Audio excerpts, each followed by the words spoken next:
The IV still tugged at my arm when the third call went to voicemail. No one picked up. Not my son, not my daughter, not even the youngest who used to call me Mama in his sleep. After raising 3 children, covering their bail, tuition, and broken hearts, I lay in that hospital bed like an afterthought. My daughter once cried on my shoulder after her first miscarriage. My son swore I was his best friend after his divorce. Now I was just noise they'd learned to ignore. All right, before we dive into this crazy story, do me a favor. Subscribe and tell us where you're watching from. The room was too white, too clean.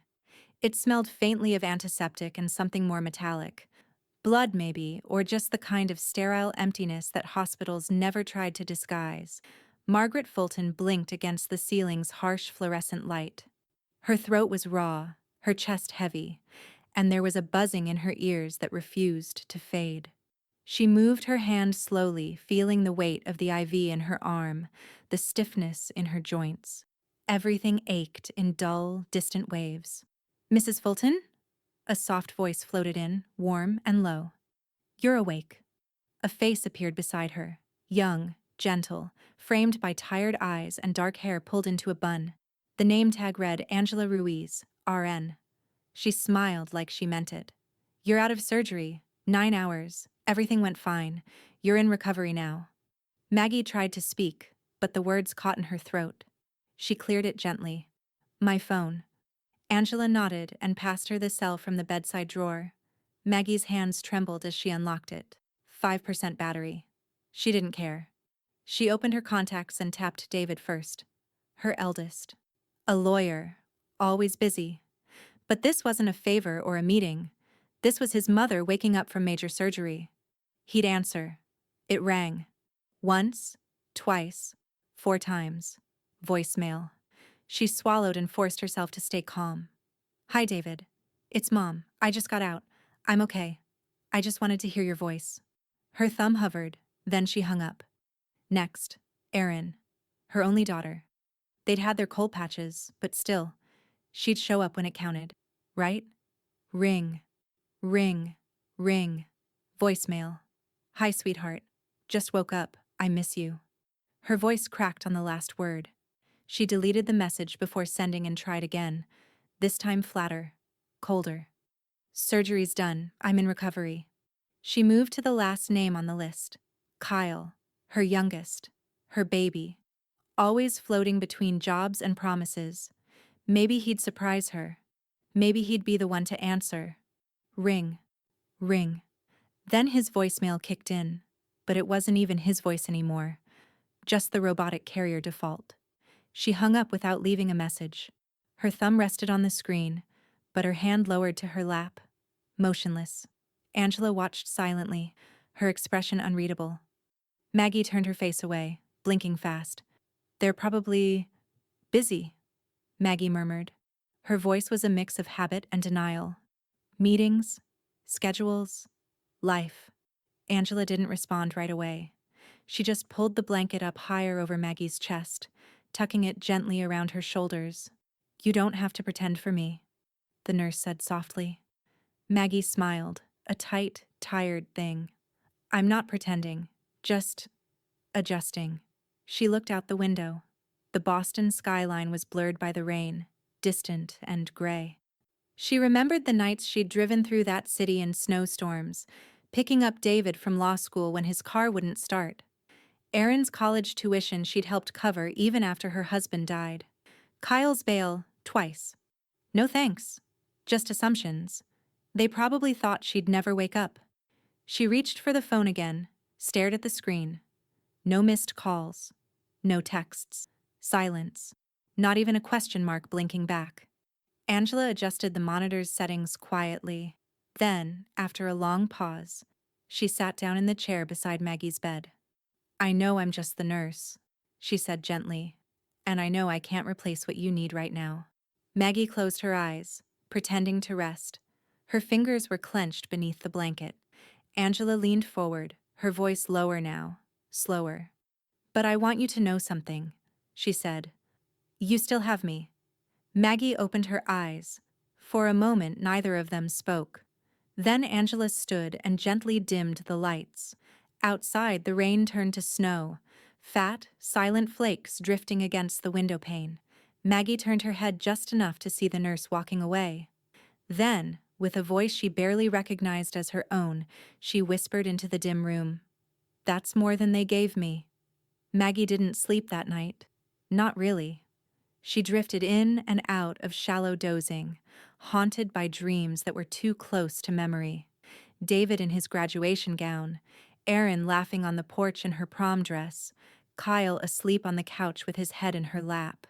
Dreams where they answered, where they showed up, where they gave back what she'd poured into them for decades. But she woke each time to the same hospital silence. The IV beeped steady. The snow outside thickened on the window pane. By morning, the ache in her chest wasn't just physical. Angela came in early, coffee in hand, no makeup, hair still damp from the snow. She greeted Maggie with a soft smile and a warm, practiced efficiency, checking vitals, adjusting her pillow, pulling the tray table closer. "You're stable," she said gently. "Should be discharged in a day or two." Maggie nodded. "Good. I'd like to go home." Angela hesitated. "Will someone be coming to take you?" Maggie didn't answer. She was staring at her hands, still pale, still trembling slightly from anesthesia or maybe age. She couldn't tell anymore. Her wedding ring hung loose on her finger now. Nothing else of her life felt like it fit either. "I used to think there would be a line," she murmured, more to herself than anyone else. "At my bedside, crying, holding my hand. I must have played that scene in my head 100 times." Angela said nothing, just sat on the edge of the guest chair again. "I sold my husband's sports car to pay Erin's college down payment," Maggie went on, voice tightening. "David got my mother's inheritance for law school. Kyle lived in my guest room for 4 years, rent-free. I cooked, cleaned, drove, paid, and last night, I would have taken one of them just saying, 'I'm glad you're okay.'" Angela looked at her. Really looked. "They've taken you for granted so long they forgot they were supposed to show up." Maggie exhaled, sharp and bitter. "They think I owe them. Still." Angela tilted her head. "But you don't, right?" Maggie turned to face her fully. Something cold and clean had settled into her eyes. Not anger. Something deeper. A kind of inner winter. "No," she said clearly. "I don't." Angela nodded once, slowly. "Then maybe it's time they learn that." Maggie reached for her phone again, but not to call David or Erin or Kyle. She scrolled until she found the number she hadn't dialed in 10 years.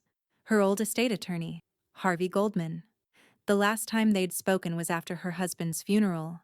They'd talked about probate, about paperwork, about revising the will. Eventually, she pressed the number. He picked up on the second ring. "Harvey, it's Margaret Fulton." A pause. "Well, I'll be damned. Maggie, you all right?" "No," she said. "But I will be. And I need you to help make sure of that." He picked up on her tone instantly. "Say the word. I want every account, every asset, every deed moved out of their reach. Freeze it all. Restructure everything. I want them legally shut out before they realize what's happening." Harvey chuckled, low and admiring. "Looks like you finally reached your limit." "No," Maggie said. "They did. I'll start the paperwork." She hung up and handed the phone back to Angela, who was watching her like someone who'd just seen a woman stand up on a broken leg and walk anyway. Angela smiled faintly. "You really are something, Mrs. Fulton." Maggie looked out at the snowfall again. The flakes drifted soft and slow, like the beginning of a clean page. "No," she said. "I was something, but I'm becoming someone." Angela squeezed her hand gently. "You're not alone in this." Maggie turned, locking eyes with her. "I know." A knock at the door interrupted them. It wasn't a doctor.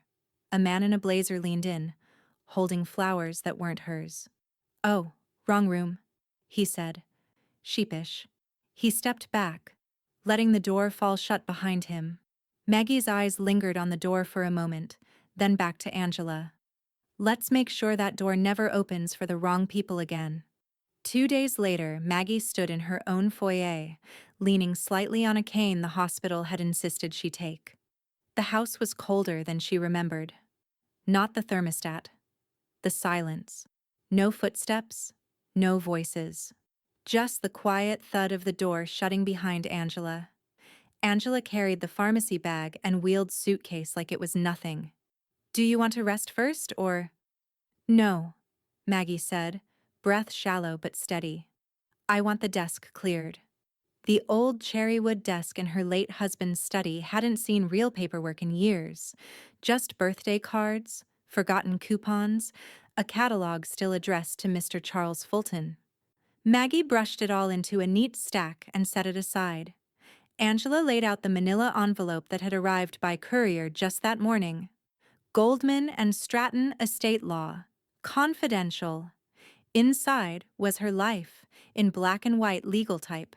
Every account, every asset, every note, signature, clause. All 3 children named: David, Aaron, Kyle. Equal shares. There was even a clause stating that, should Margaret Fulton become medically or mentally incapacitated, any of her children could step in as joint trustees. Maggie stared at that line for a long moment. She spoke quietly. Do you see it? Angela leaned over her shoulder. I do. They thought I wouldn't look. That I wouldn't know how much of my life I'd already handed over. Angela didn't interrupt. Maggie turned the page.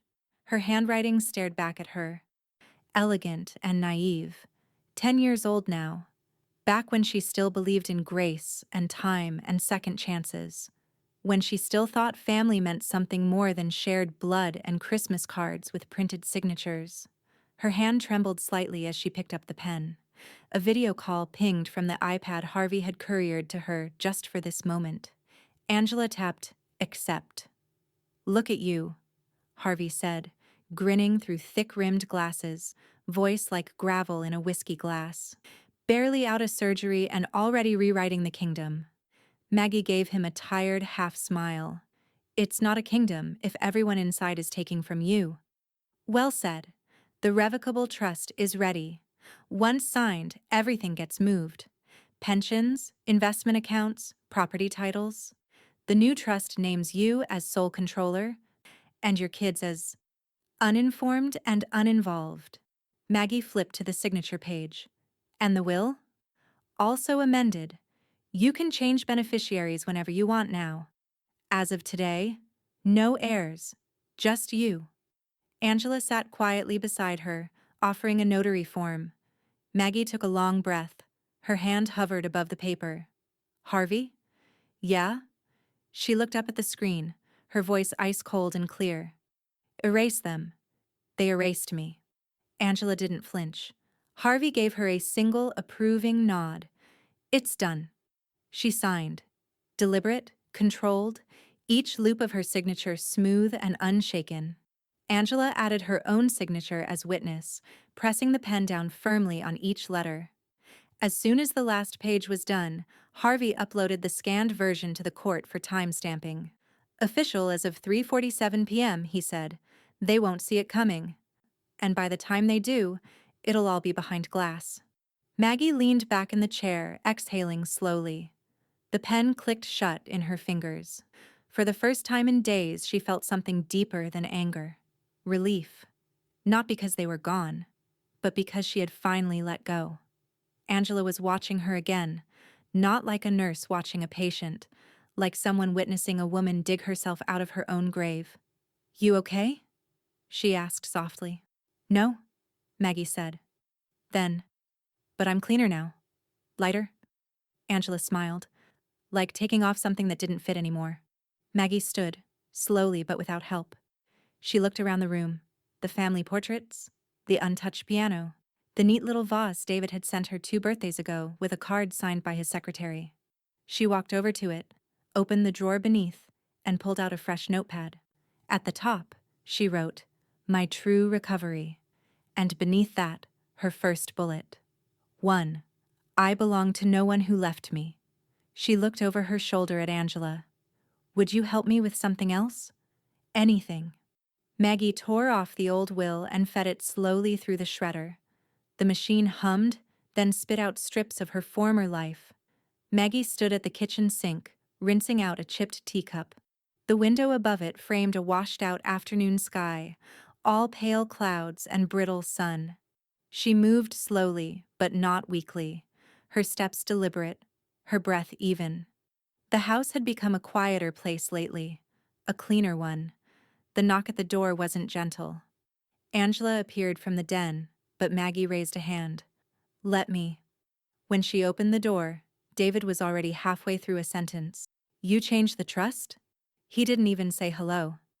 Maggie studied his face, pressed jaw. Slight flush at the collar. He looked more rattled than angry, like a man who thought he owned the board only to realize the queen just moved. "Yes," she said calmly. "You don't have the capacity for this," he snapped, stepping inside without being invited. "You just had major surgery. You're clearly under influence." "Of what?" Maggie asked, closing the door behind him. "Anesthesia? Or disappointment?" David took out his phone, as if waving it around would prove something. "I talked to a physician friend. Post-operative cognition is fragile. This could be contested." Angela walked in from the hall then, arms crossed, eyes narrowed.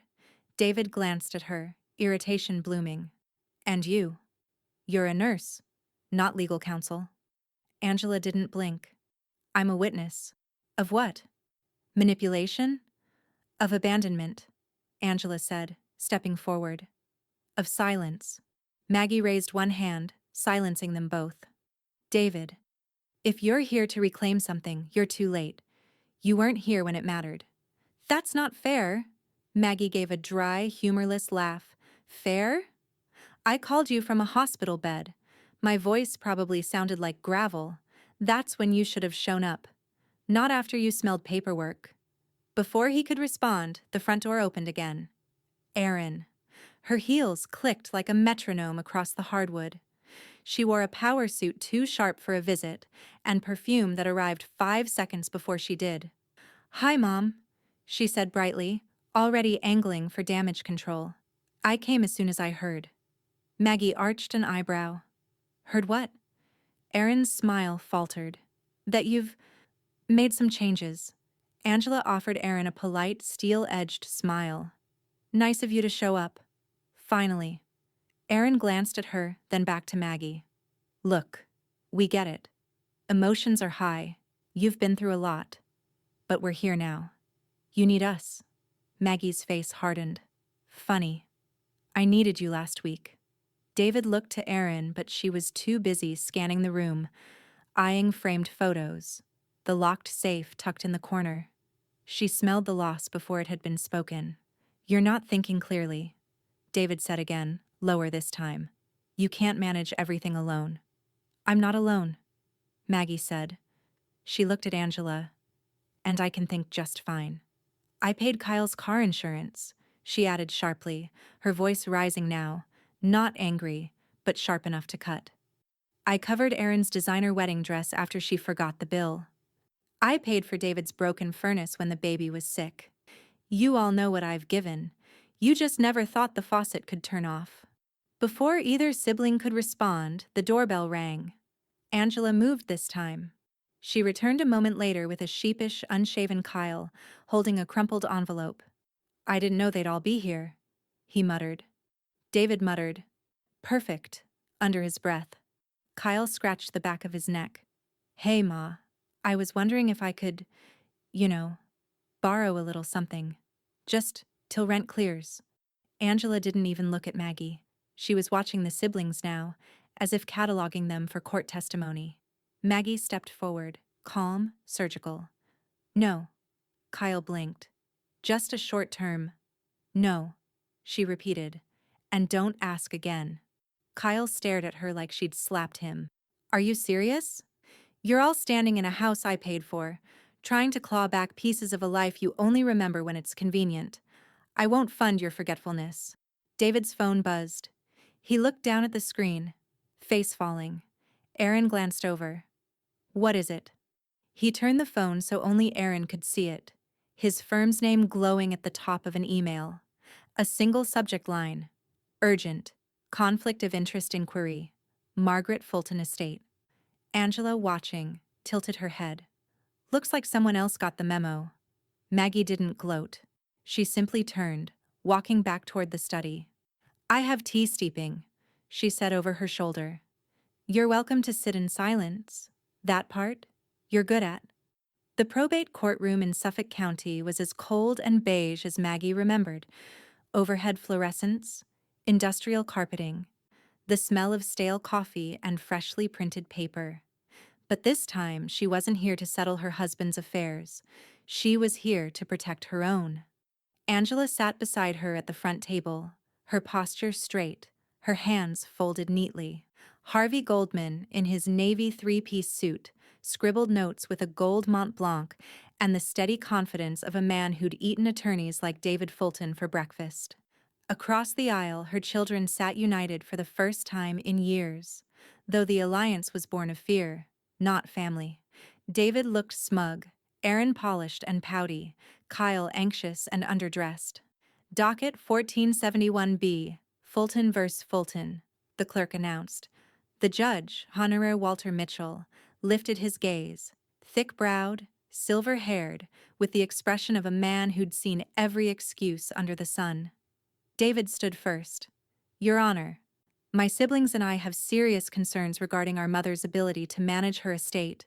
These sudden changes, new trusts, revoked wills, were made under questionable mental clarity. She was hospitalized just days before. Aaron chimed in without being prompted. We're worried about manipulation. She's been isolated. We didn't even know she was having surgery. You didn't know, Maggie muttered just loud enough for Angela to hear. Because you never asked. Kyle slouched deeper into his chair and added, I mean, she's old. People forget things.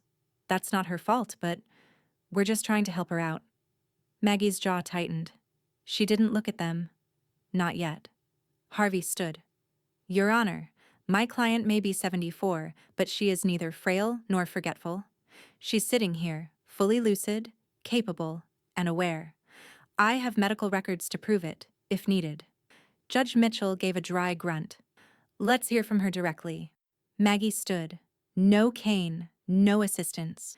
She stepped forward, hands at her sides, and faced the bench. Your Honor, she began, voice clear. I had a 9-hour surgery. I woke up disoriented and in pain. I called each of my children. Not one of them answered. No texts, no calls back. Not until they got word I'd changed the paperwork. David scoffed. Aaron reached for tissues she hadn't used yet.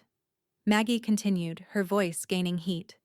I remember the name of every nurse on my floor. I remember the scent of the disinfectant. I remember my blood pressure dipping to 86/50. And I remember each voicemail I left, because I cried into them. She paused. Let that silence stretch. Then Harvey slid a file onto the evidence table. These are phone logs, he said. 3 separate calls placed from the hospital on the night of Ms. Fulton's recovery. All unanswered, time-stamped, documented. The judge flipped through the printouts. He didn't look up for several seconds. When he did, his eyes found David. Mr. Fulton, you're a practicing attorney, correct? David straightened. Yes, Your Honor. Then you should know better than to file a capacity challenge without cause. The phone logs alone demonstrate your mother's mental acuity and your own negligence. Aaron whispered something to David. Kyle scratched at a patch on his neck. Harvey wasn't done. We also have testimony from Angela Ruiz, licensed RN, present during Ms. Fulton's hospital stay. Angela stood and took the seat near the bench, calm and precise. She was alert. Sad, yes, but not impaired. She spoke clearly, asked good questions, and when her family didn't show up, I stayed because someone had to. Thank you, the judge said. Angela returned to her seat beside Maggie. The two exchanged a quiet glance. No smiles, just understanding. The judge looked down at the paperwork again, flipping through financial disclosures filed by both parties. Then something caught his eye. He stopped flipping, leaned back. frowned. "Mr. Fulton?" he said slowly. "Did you take out a personal loan with Citizens Bank last year?" David blinked. "Excuse me? This social security number here." The judge tapped the page. "It's your mother's." The room fell into a vacuum. Even Erin turned to him, her faux-concerned mask slipping. I, uh, it was a shared account," David stammered. "I see no co-signature, no power of attorney, and the address listed isn't hers." Harvey raised an eyebrow, casually pulling a blank notepad from his briefcase. Judge Mitchell looked down the bench. "Fraud is a criminal matter, Mr. Fulton, but I'm willing to give you time to clarify, assuming you want that time. You may want to speak with counsel, outside of your own." David's face turned ashen. Erin leaned away from him. Kyle muttered, "You used Mom's number?" Maggie sat perfectly still. Then slowly she folded her hands in her lap. Angela whispered, "And the house of cards begins to fall." The courtroom was too quiet. The kind of quiet that comes not from respect, but from tension stretched thin enough to snap. Judge Mitchell's eyes hadn't left David Fulton in over a minute. "Let me repeat myself," the judge said, voice sharp and measured. "You submitted a legal complaint questioning your mother's capacity, while taking out a personal loan using her social security number and falsifying the address on file?" David stood frozen. His tongue touched his teeth like he might form a rebuttal, but no sound came. Harvey leaned forward, calm as ever. "Your Honor, if I may?" He handed up a slim folder. Inside, 3 years of banking activity, signature discrepancies, and loan application metadata. Maggie's full SSN listed in multiple fields. "Documents obtained from Citizens Bank under subpoena," Harvey explained. The account was flagged internally, but no formal complaint had been filed, until now. Judge Mitchell flipped through the papers slowly, but his face said he didn't need to. He'd seen enough. "Mr. Fulton, you're aware this qualifies as financial elder abuse, correct?" David's face turned a blotchy crimson. "It wasn't fraud, it was temporary. I had planned to—" "To what?" the judge snapped. "Pay it off before anyone noticed? Use your mother's credit while simultaneously attempting to have her declared mentally unfit?" Erin shifted uncomfortably in her seat. Kyle leaned so far back he looked like he wanted to vanish into the upholstery. "You may remain seated for now," the judge added coldly. "But this will be investigated, and your status as counsel to this petition is effectively severed. A new hearing will be scheduled to address the criminal component." David sat down stiffly. His jaw twitched. His eyes darted between Maggie, the folder, and his own sister, like he'd just realized he'd walked into a trap, and every exit had been sealed. Erin didn't even look at him. She was too busy calculating. Harvey leaned toward Maggie, voice low but audible. "I told you. They'd fall on their own." Angela smiled faintly. "They're losing ground fast." Kyle finally found his voice. "So, does this mean none of us get the trust back?" "You think this is about the trust?" Erin hissed, rounding on him. "You should be worried about your dumb name being next." Kyle recoiled. "Don't start, Erin. You're the one always whining about how much you deserve. And you're the one still living on overdraft fees and pity." "Enough," the judge barked, slamming the gavel once, not in finality, but to reassert control. "Let the record reflect that this courtroom is not a reunion hall," he snapped. "Mr. Goldman, your client may be dismissed for today. I will require the children present for a closed review session with court investigators next week." Harvey nodded. "Understood, Your Honor." Maggie stood without needing help. She adjusted her coat with the kind of composure that was earned, not faked, and turned to face the children as she collected her things. They looked at her like she was unrecognizable. She wasn't. She was just no longer convenient. David muttered something under his breath. "What was that?" Maggie asked, her tone flat. He didn't answer. Maggie didn't need him to. She looked at Erin, then Kyle. Both were now pointedly avoiding each other's eyes. "You want to know the worst part?" Maggie said, more to herself than to them. I didn't change the trust out of anger. I changed it after silence. And silence, unlike anger, doesn't go away. She turned to leave, but then paused at the door. Her voice was soft, but cut through the room like a scalpel. Truth has its own receipts. Angela followed closely behind, her shoes clicking lightly against the marble floor. She didn't say anything until they reached the elevator. What happens now? Maggie pressed the button, watching the light above flicker. Now, she said, we wait for the next lie to surface. The doors slid open. Inside the courtroom, the children were still arguing. Outside, the snow had started falling again. The conference room inside Goldman and Stratton felt less like a legal office today and more like a war bunker. Maggie sat in her usual chair, center seat at the polished oak table. Angela beside her, a steady presence, Harvey at the head, leafing through a stack of documents with surgical precision. Across from them, Erin tapped her manicured nails against a yellow legal pad, her expression stretched too thin to be convincing. Her once effortless poise now had sharp edges. She kept adjusting her scarf like it was armor. David hadn't shown. Kyle wasn't invited. But someone else had arrived quietly. Rachel, Maggie's granddaughter, Erin's own daughter, now sitting in the back row with a sleek camera case by her feet and her phone recording discreetly on the table. Rachel had said nothing yet. She just watched. Harvey set down a thick folder with a satisfying thump. The air seemed to tighten around it. He slid a copy across the table to Erin. Recognize this? Erin glanced down, eyes scanning the header. Commonwealth of Massachusetts. Property Transfer Agreement. The color drained from her cheeks. That's not mine, she said. Harvey's voice didn't rise. It didn't need to. Funny. The notary on page 3 says otherwise. He flipped it open. Sale of property. 88 Winthrop Drive.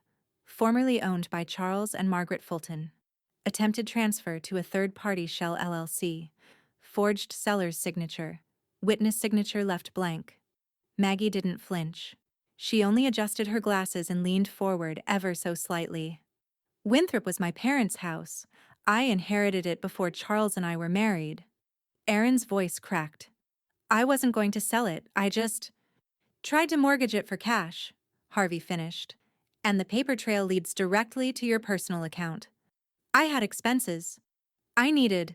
Mom wasn't even using it. Maggie's voice sliced in. You didn't ask. You assumed. You always assume. Angela's eyes stayed locked on Erin like she was watching a patient flatline and pretend it was a nap. Harvey passed the final page to Judge Mitchell's liaison, who was seated quietly at the corner of the room. We'd like to add this to the active petition, he said. Forgery, wire fraud, financial elder abuse. The liaison nodded. Noted. We'll deliver it to the judge's office by 3 p.m. Erin's hands trembled now. This wasn't. I didn't think it would be. A crime? Maggie offered. You didn't think it would be a crime? I thought it would be temporary, Erin said, breaking at the seams now. You never even used the house, Mom. You left it empty. I thought. You thought I'd die before I noticed. That silenced the room. Erin opened her mouth, then closed it again. Angela reached over and placed a hand over Maggie's, not to steady her, but to remind her she didn't need to say another word. Across the room, Rachel shifted slightly, pressing a discreet button on her phone. A red light blinked twice before fading.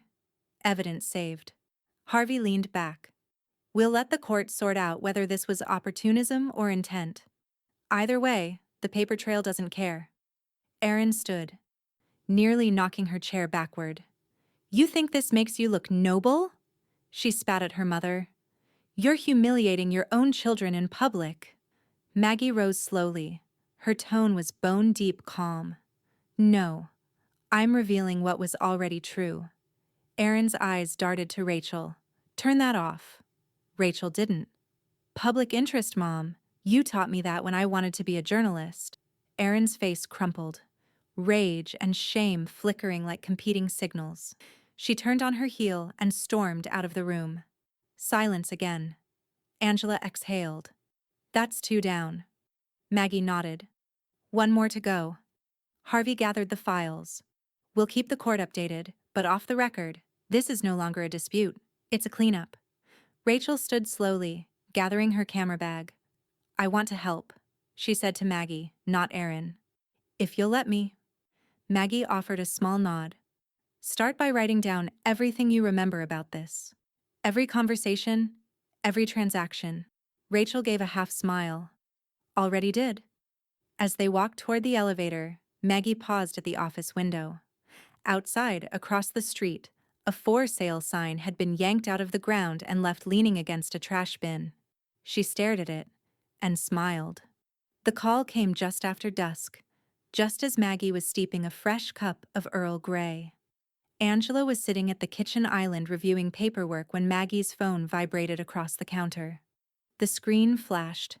Bank of Boston, Fraud Department. Maggie picked up, her voice steady. Margaret Fulton. Mrs. Fulton, this is Meredith at Bank of Boston Security Office. We're calling to confirm activity flagged on your joint savings account ending in 1486. Were you attempting a $9,000 transfer to a third-party app? Zintropay? Maggie's eyes didn't narrow. Her posture didn't change. She glanced once at Angela, then calmly replied, No, I was not. Meredith hesitated. The transaction originated from a linked device using previously authenticated credentials. We've frozen the account pending your instruction. I want a printout of every login, location, and attempt since Monday, Maggie said. And I'd like the transaction denied, not held. Thank you. She ended the call, set the phone down, and took a sip of tea. Angela leaned forward. Zintropay? Kyle, Maggie said flatly. Angela's mouth tightened. He's still listed on your old joint account? I forgot, Maggie admitted. Or maybe I hoped he'd forgotten. She stood, walked over to her desk in the adjoining room and opened the top drawer, the folder labeled Legacy Pending Cleanup. She added Kyle's name beside a final box that was, until now, unchecked. Then she picked up her landline. Harvey, she said when he answered. We've got a third. Within an hour, Harvey had filed an emergency theft report with the court's financial investigator. Kyle's attempted withdrawal was flagged as a second-degree felony under Massachusetts theft statutes, made worse by the fact that he'd used access meant for temporary use during his post-divorce slump, as he once called it. Angela pulled Maggie's laptop around and sat beside her on the couch. Let's find the rest, she said. Together, they logged in to every old account, combed through every shared platform, every forgotten password and subscription. Angela kept a notepad beside her with Kyle's known email handles, usernames, and common security answers. It was methodical, clinical, and within 2 hours they found 3 more attempted logins, including a failed one that used Maggie's birth year transposed as the password. Angela whistled low. He's not even careful. No, Maggie said. He's desperate. She didn't sound angry. She sounded finished. Harvey called back at 9:13 p.m. sharp. Paperwork submitted, he confirmed. We've got a theft charge, unauthorized access, and breach of fiduciary trust all tied to his name now. Judge Mitchell will have it first thing in the morning. Maggie nodded to herself. And the siblings? They've all been notified. Kyle's summons will be mailed and emailed. I've already flagged his public housing application in case he tries to run. Angela glanced at Maggie. He'll know it's over. Maggie stood slowly and walked to the fireplace. She didn't light it. She simply stared at the portrait on the mantel. Her late husband Charles, in his corduroy blazer, smiling like he believed the future would be bright. I always thought the worst kind of thief was a stranger, Maggie said quietly. But it's not. It's someone who hugs you on Sunday, then empties your account by Tuesday. Angela stayed silent. Maggie turned around, voice smooth as slate. Let them choke. I'm done handing them spoons. A beat. Then her phone dinged again. This time it was a text. From an unknown number. A screenshot of an online forum. The headline read, Lawyer faces ethics inquiry over elder trust dispute. Family battle turns public. Below it, A new post, shared anonymously. Rachel had captioned it, "Silence is what they gave her. This is what she gave back." Angela looked over. She posted it? Maggie's mouth lifted at one corner. "Looks like the world's listening." They stood at the window together, the house dark and silent around them. Across town, her three children sat in their own corners, each one exposed, each one unraveling. But Maggie wasn't watching for them anymore. She was looking forward. The first article ran on a Thursday. It wasn't front page, not yet. But it was above the fold of the Boston Globe's local section, tucked beside zoning updates and a city council recall. The headline read, "74-year-old widow battles children in a state abuse case, courtroom drama unfolds." There was no photo of Maggie, just an exterior shot of the courthouse.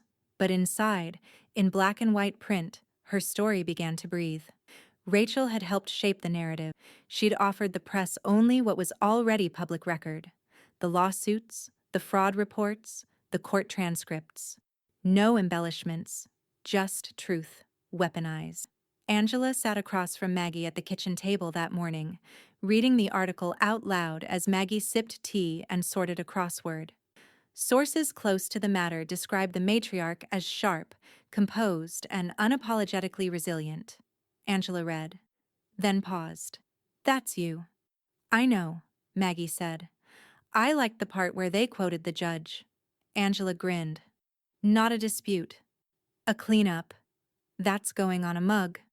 Within 48 hours, 3 more outlets had picked up the story. By Monday, a reporter from the local NPR affiliate left a voicemail asking for an interview. Maggie declined. Angela didn't. She spoke anonymously, voice modulated but clear in praise. She never once asked for pity, she said in the segment. She asked for fairness. And when that failed, she created her own. Public sympathy ballooned. Letters started arriving, handwritten, typed, emailed. One from a woman in Gloucester whose son had taken out a credit card in her name. Another from a retired teacher in Springfield whose daughter stole her car and blamed dementia. Maggie read every word. Some she underlined. Some she folded quietly and tucked into a drawer labeled "Correspondence to be answered." Across the city, her children were unraveling. David's law firm removed his name from their website within a week. Erin was quietly asked to step back from her volunteer position at the museum board. Kyle, who had applied for a local housing subsidy, was now disqualified under investigation. Maggie didn't gloat. She just updated her files. Harvey, meanwhile, was sharpening every angle of the case. He'd built a timeline so damning it could have doubled as a trial exhibit. He moved like a man with nothing left to prove, but plenty left to finish. "Judge Mitchell is leaning hard in your favor," he said during their latest call. "But we're not giving him reasons. We're giving him evidence. And you've been surgical. That's rare." Maggie didn't respond right away. She was watching a live stream auction on her iPad. "Margaret?" Harvey said. "I'm listening." The auctioneer's voice crackled through the speakers, announcing the next property. Unit 3B, 14 Wyndham Court. Kyle's condo. The one he hadn't paid on in 6 months. The one he didn't know had quietly entered foreclosure when the HOA fees and taxes went delinquent. Harvey kept talking, unaware. "We'll file final amendments to the trust next week. The fraud charges stick, even if they don't go to trial. What happens after sentencing is up to you. Asset division, contact restrictions." "I just bought his condo," Maggie said. Silence. Angela looked up from the other side of the room, eyes wide. "You did what?" Maggie turned the iPad around. "Trust bought it. Through a holding entity Harvey set up for me last year. Bid came in low. No one else wanted it." Angela blinked. "You just bought your son's home." "No," Maggie said. "I bought a piece of my name back." She stood and walked to the window. Outside, the branches were nearly bare. The snow had melted, but the sky was heavy again, waiting. Angela stepped beside her. "What are you going to do with it?" Maggie was quiet a long moment. Then, That depends on whether Kyle shows up next week or runs. They stood there together, side by side, as another news notification pinged onto Maggie's phone. Family feud in court. Elder abuse lawsuit draws attention to hidden epidemic. Maggie locked the screen. She didn't need to read the rest. The condo's front door hung open. Not wide, just a few inches ajar, like Kyle had slammed it behind him but hadn't cared enough to check if it latched. The hallway inside was dark, quiet, stripped bare of furniture except for a mattress leaned crookedly against one wall and an overturned laundry basket in the corner. Angela stood in the doorway beside the locksmith, clipboard in hand. Maggie didn't enter. She stayed in the hallway, arms folded across her coat, watching as the locksmith replaced the locks, front and back. The keys clicked, turned, and were handed to Angela. The condo was no longer Kyle's. It was Maggie's, purchased in full by her trust, under a Shell LLC registered out of Worcester.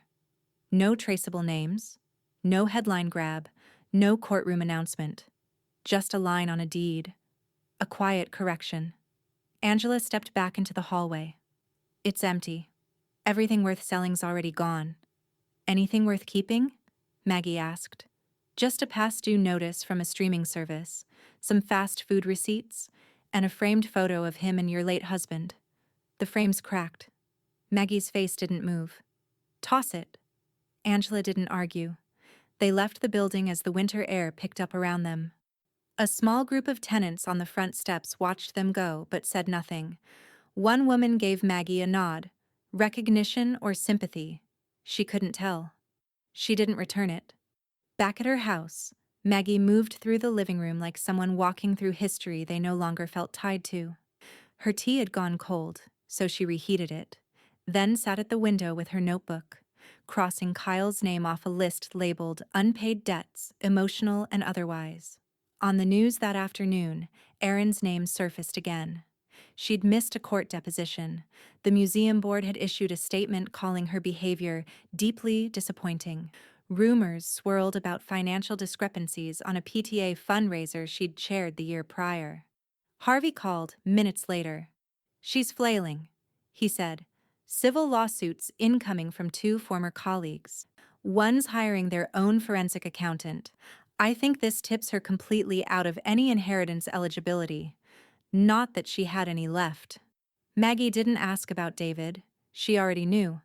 His name had been quietly scrubbed from the Massachusetts bar website's attorney lookup tool. His LinkedIn now listed him as independent consultant. His last known associate had published a blog post about the ethical collapse of the overconfident attorney, with no names, but plenty of detail. Angela came in from the kitchen, handed Maggie her tea. You did all this without shouting, she said softly. That's the part that'll haunt them. Maggie sipped, serene. Good. Angela smiled. The condo. Any plans? I'll rent it, Maggie said. But not to him. Angela sat beside her. You sure? Maggie looked out the window. I've forgiven people who didn't apologize. I've fed people who would have let me starve. But this? She shook her head. I don't owe Kyle shelter. Not after he tried to steal mine. A long silence passed between them, the kind of silence that doesn't ache anymore. Then a buzz from Angela's phone. A news alert. She read it, then tilted the screen so Maggie could see. Fulton family saga sparks new protections. Massachusetts lawmakers draft elder trust reform bill. Maggie took it in slowly. You think they'll pass it? Angela asked. Maggie didn't answer right away. She reached for her pen instead and wrote something into the margin of her notebook. Justice isn't loud. It's final. Just then, her house phone rang. Angela moved to pick it up, but Maggie raised a hand. Let it ring. The answering machine clicked on. A voice filled the room. Mom, it's Kyle. I know things are crazy, just... Can we talk? I don't have anywhere else to go right now. Please call me. The message ended in silence. Angela waited. Maggie didn't look up from her tea. It rained on arraignment day. Not hard, not dramatic. just a slow, steady drizzle that slicked the Boston courthouse steps in a thin sheen of cold. Gray clouds hung low over the city like disapproval. The weather wasn't angry. It was tired. So was Maggie. But tired didn't mean weak. She stepped from the black sedan in a charcoal wool coat, the same one she'd worn to her husband's funeral. Angela walked beside her, umbrella in one hand, the other gently touching Maggie's elbow. They didn't speak. They didn't need to. Inside, courtroom 4C buzzed with press and procedural tension. Cameras weren't allowed, but that didn't stop the hushed clicks of phones under jackets and the tight murmurs between reporters. Everyone knew what this was now, not just a family matter, but a public reckoning. Maggie took her seat. She sat still, observing, absorbing. David entered first. No briefcase, no tie. His suit didn't quite fit. His expression was flat, practiced, but his eyes couldn't lie. They scanned the room for allies and found none. Next came Erin, flanked by her new attorney. Young, visibly nervous, already sweating through his collar. Erin wore oversized sunglasses and a wrap coat she hadn't worn since before the museum board ousted her. Her lips were pursed, her hair unstyled. Kyle arrived last, alone. The summons had caught him during a delivery shift. He wore khakis stained with something industrial and a hoodie that sagged at the shoulders. He looked like someone sitting down to beg, not stand trial. Judge Mitchell entered. The courtroom rose. He didn't waste time. This court acknowledges receipt of formal charges against David Fulton and Erin Fulton, he said, including but not limited to identity fraud, unauthorized financial transactions, forgery, and breach of fiduciary responsibility. David flinched. Erin's jaw tensed. Maggie remained unmoved. Harvey leaned closer, whispering, "They're circling the drain." Judge Mitchell continued, "Mr. Kyle Fulton, this court also confirms your subpoena for theft and attempted wire fraud related to account activity using previously shared access." Kyle tried to speak, tried to raise a hand, but his public defender gently stopped him. "Sentencing hearings will be scheduled following the full review of the prosecution's evidence," Judge Mitchell said. "At this time, bail is not contested for any party, but restrictions will be placed on access to finances and digital assets for all defendants." He paused, then glanced across the courtroom at Maggie. His tone softened, not with pity, but with clarity. "This court recognizes the extraordinary burden placed on Ms. Margaret Fulton, and it acknowledges that what has unfolded here is not just a legal dispute, but an indictment of moral failure." Silence swept the room like a cold wind. Angela reached over and took Maggie's hand, squeezing it gently. "This," she whispered, "is the verdict of silence." Maggie didn't squeeze back. She didn't blink. She just looked forward, calm, precise, finished. Harvey smirked beside them, barely audible as he muttered, "They buried themselves." Afterward, reporters waited by the steps. Maggie didn't stop. Angela shielded her with the umbrella, guiding her past the chaos and questions and half-formed headlines. Rachel waited by the car, phone in hand, eyes sharp and steady. "Press will want a statement," she said as Maggie approached. "No," Maggie said. Angela looked surprised. "None at all?" Maggie reached into her bag, pulled out a folded index card and handed it to Rachel. Rachel opened it. "Read it." It said, "Let the record speak. I'm done." That evening, back home, Maggie sat by the window again. Outside, the wind shifted. Not snow this time, just the promise of colder days. Angela brought her tea, then sat beside her in silence. They watched the sky go darker together. Then Angela broke the quiet. "You ever think they'll say sorry?" Maggie tilted her head slightly. "I don't need sorry," she said. "I just needed them out of the way." The doorbell rang. They didn't move. Angela raised an eyebrow. "You expecting someone?" "No." Then came a knock, louder, firmer, and a voice. "Mom, please, it's David." David stood on the porch in the cold, soaked from the rain, one hand against the doorframe like he might fall without it. Through the frosted glass, Maggie watched him. Not with hate, not with sadness, just clarity. Angela moved beside her. You want me to send him away? Maggie took a long breath. No. She opened the door. Not wide, just enough for him to speak. She didn't ask him inside. David's voice trembled beneath the weight of the moment. Mom, I know I have no right to ask anything, but I needed to look you in the eye. To say I... Maggie shook her head. Don't. If it was an apology, you would have come the night I called. David opened his mouth, closed it. His suit, already wet, looked thinner than ever. His face held something like regret. But it arrived far too late, like a fire alarm after the smoke had cleared. I lost everything, he said. So did I, Maggie replied. But I didn't steal it from someone else. She didn't slam the door. She simply shut it. Later that afternoon, the dining table had been cleared of everything but one folder. Inside, the final version of her will. Angela stood by the window, hands folded tight. Rachel sat across from Maggie, eyes flicking over the papers. Harvey arrived precisely at 2 Sao. No fanfare. Just that familiar leather briefcase and calm, granite composure. Today's the day? He asked, sliding into the seat beside her. Maggie nodded. It's overdue. The updated will was 3 pages. Clean, direct, airtight. Harvey passed her the pen, gold and weighty in her hand. One last signature, he said. Maggie signed without hesitation. The witnesses, Angela and Rachel, watched her pen move across the page. The scratch of ink was the only sound in the room. Then Harvey slid the document toward Rachel. Initial here, as future co-trustee. Rachel blinked. Me? Maggie looked up. You stayed when they scattered. You watched. You asked questions. You recorded truth when no one else wanted to hear it. That earns trust. Rachel swallowed, eyes suddenly glassy. She signed. Harvey turned to Angela next. You'll be listed as both healthcare proxy and secondary executor. If Ms. Fulton is ever incapacitated again, you're the one we call.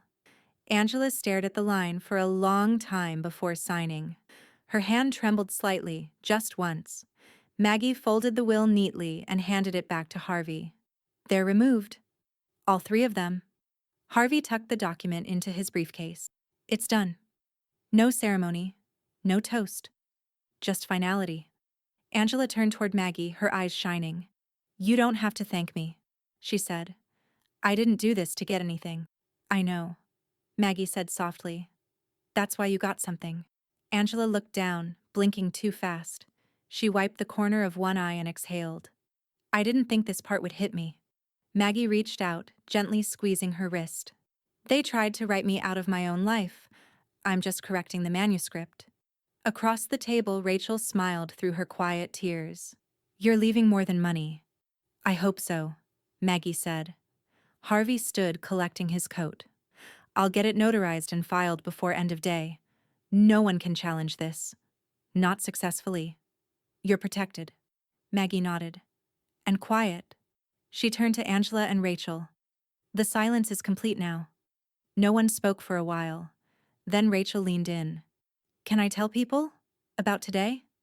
Maggie smiled. Tell them you witnessed a woman reclaim her name. The doorbell rang again. Angela rose this time, checking through the peephole. She turned back to Maggie. It's Erin. Maggie didn't move. Angela stepped aside. It's up to you. Maggie looked down at the empty table, once crowded with holidays, arguments, laughter, apologies. Then she looked toward the door. The courtroom was quiet, not tense like before, just heavy. Like everyone knew the ending was coming, but didn't want to exhale until the final word was spoken. Maggie sat in the front row, her hands folded neatly in her lap, posture straight. She wore navy wool this time, not black, not mourning. Beside her, Angela sat with the same stillness, her eyes locked on the judge, her hand resting gently against the armrest between them. Loyal, steady. David and Erin stood before the bench, side by side but light years apart. He in a borrowed suit, his tie too loose, She in dark clothes, makeup failing to hide the toll of exposure. Kyle wasn't in court. He appeared via video, a small square projected to the corner monitor. His background was a white drywall wall and an electrical socket. Some rental, likely his third in as many months. Judge Mitchell entered, gavel tapping once. Today, this court issues final sentencing in the matter of Commonwealth versus Fulton et al. No rustling, no camera clicks, only the voice of justice. David Fulton, the judge said, eyes fixed. You are sentenced to 5 years probation, 600 hours of community service, and full financial restitution for unauthorized use of your mother's identity. You are permanently disbarred from practicing law in the state of Massachusetts. David didn't respond. His face twitched once. Barely. The judge turned. Aaron Fulton, you are sentenced to 3 years probation with immediate repayment of the attempted fraudulent mortgage funds and restitution to your mother's trust in the amount of $312,000. You are barred from serving on any nonprofit or fiduciary board for a period of 10 years. Aaron's mouth parted, but no words came. Only a wet blink and the faintest quiver of her lower lip. The judge looked to the screen. Kyle Fulton. Kyle leaned closer as if distance would soften the blow. You are ordered into Chapter 13 bankruptcy. Your remaining access to any jointly held account is permanently revoked. You will be subject to quarterly audits for the next 3 years. Kyle slumped back in his chair, eyes dull. Whatever, he muttered. Judge Mitchell leaned forward. His voice didn't rise, but it gained weight. This isn't punishment for theft, he said.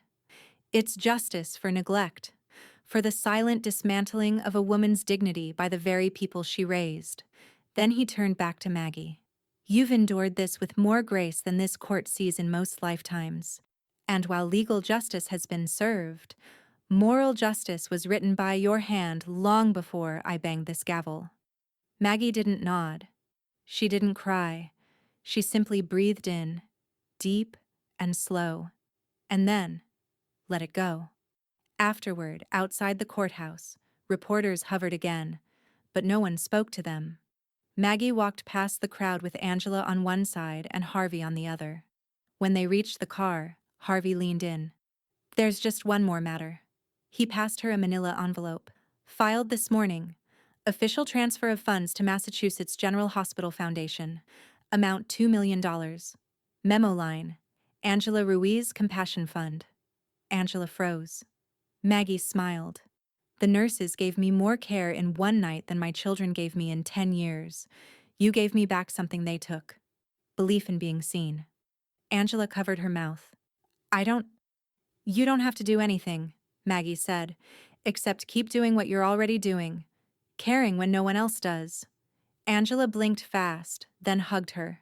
Briefly, fiercely. Rachel, who'd quietly followed behind, was already typing the press release. Maggie got in the car last. As the city blurred by through the window, she closed her eyes. She wasn't chasing justice anymore. She had delivered it. The lobby at Massachusetts General had never been so still. Not because it was empty. It was full. Doctors in white coats, nurses in scrubs, board members in tailored suits. But the stillness came from respect. Not silence. In the center of it all stood a new plaque. Bronze, gleaming, affixed to the wall just outside the third-floor family care wing. The letters were etched clean, deep, permanent. The Angela Ruiz Compassion Fund established by Margaret Fulton, 2025, in honor of care that chose to stay. Angela stood before it, stunned. Her name in metal. Her life's work crystallized. Her throat was tight. A staff member stepped forward and clipped a ribbon across the corner. Applause followed. Soft, but sincere. Angela turned to look at Maggie, who stood a few feet back, watching it unfold like someone observing a painting she already knew by heart. I don't deserve this, Angela whispered, eyes glassing over. You didn't do it to deserve anything, Maggie said. You just did it anyway. A local reporter approached gently. Ms. Fulton, may I ask, why this gift? Why now? Maggie didn't hesitate. Because compassion isn't loud, and it's almost always unpaid. The article would later describe her as a widow turned philanthropist who turned betrayal into blueprint. Another called her the quiet face of elder justice. But Maggie didn't read the press. She watched people instead. Watched the nurses as they paused before the plaque that bore Angela's name. Watched Angela herself, hands clasped, lips parted in disbelief. Watched Rachel, standing just behind the hospital director, holding the folder that made it all official, trustee of the fund. Not just by title, but by choice. When the speeches ended and the small crowd began to disperse, Rachel slipped to Maggie's side. "You built a legacy without screaming," she said. "I didn't build it," Maggie replied. "I cleared the rubble. The foundation was already there." Rachel looked down at the folded documents in her hand. The bylaws, the disbursement guidelines, the handwritten notes from Maggie about nurses who sit even when you don't speak. "I'll take care of it," she said. "I know," Maggie answered. "That's why it's yours." Angela joined them, eyes red but smiling. "I never thought I'd be remembered this way," she said softly. "You changed lives today." Maggie turned to her voice low and warm. "No, you saved one, and that was mine."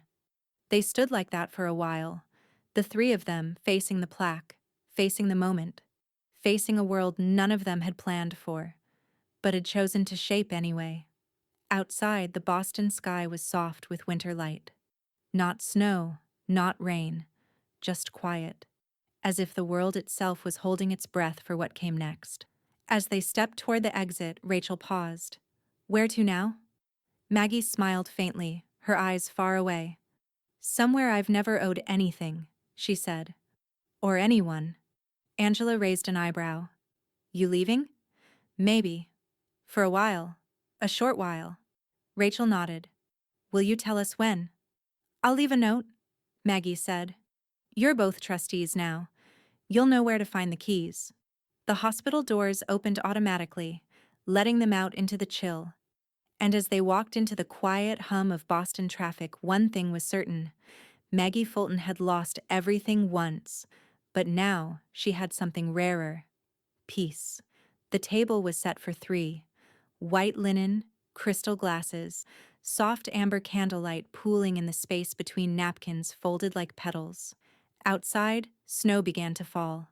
Not a storm, just the kind that coated things quietly. It softened rooftops and filled window corners like icing. Inside, Maggie moved with careful grace, setting down the roasted vegetables with one hand, steadying the platter with the other. Angela appeared behind her, holding the gravy boat. "You realize this feels like Thanksgiving," she said. "It's not," Maggie replied. "There's no pretending here." Rachel walked in from the den, cheeks pink from carrying in firewood. "I love this," she said, unwrapping her scarf. "It feels like what holidays should have always been." Angela nodded, then leaned in toward Maggie. "Simple. Safe. Soft." Maggie didn't say anything. She just smiled. They sat down. Dinner was quiet at first. Forks tapping plates, a bottle of wine passed hand to hand. Roast chicken, rosemary potatoes, a lemon tart Maggie had made from scratch. Angela went back for seconds. Rachel pulled her phone out to take a picture of the table and quickly put it away. "Not everything needs to be posted," she murmured. "Exactly," Maggie said, lifting her glass. "Some things are just for keeping." Later, when the plates had been cleared and the last of the tart spooned onto small white saucers, the conversation turned from logistics to memory. Angela laughed, remembering the first time she'd visited Maggie's home, how she'd knocked 3 times before realizing the bell was broken, and Maggie had been watching the whole time, testing her patience. Rachel recounted her first journalism assignment, how Maggie had edited the leady over tea and told her, "Every truth deserves a door, not just a window." The fire crackled nearby, soft shadows dancing across the room. Outside, Boston's streets were blanketed now. The city glowed under the hush of snow. Maggie looked from one woman to the other. Then she reached for the bottle, poured a final round, and raised her glass. "To this," she said. Angela tilted her head. "To what?" "To this," Maggie repeated. 3 chairs. No shouting, no taking. Just the right people. This, she gestured to the table, to the candles, to the way Angela and Rachel leaned toward each other naturally now. "This is the real answer." Rachel's eyes welled. She didn't speak. She simply stood, crossed around the table, and hugged Maggie tightly from behind. Angela wiped one corner of her eye with a napkin and nodded.